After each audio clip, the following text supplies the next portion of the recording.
Ils auront pour mission de voter les lois et de contrôler les actions du gouvernement. Avant de s'y lancer, les membres du Conseil national de la transition s'arment des compétences nécessaires sur la logistique. La formation organisée à leur intention est dispensée par l'ONG Diaconia. Des précisions avec Eleonore Ouedraogo. Les membres du Conseil national de la transition à l'école de la logistique.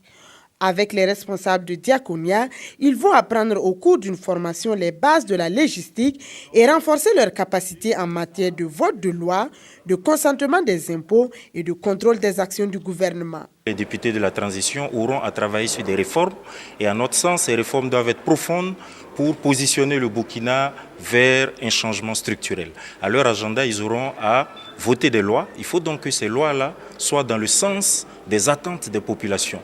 Ils auront à consentir l'impôt. Il faut que cet impôt puisse servir à répondre également aux préoccupations sociales.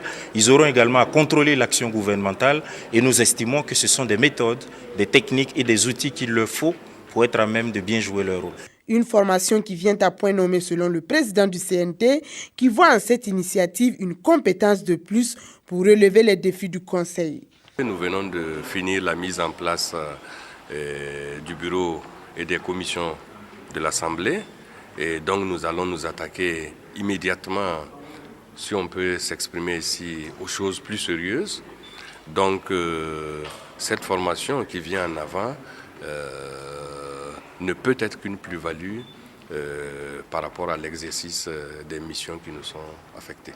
La présente formation est la première étape d'un processus de renforcement des capacités des membres du Conseil national de transition initié par Diaconia en collaboration avec l'ambassade de Suède.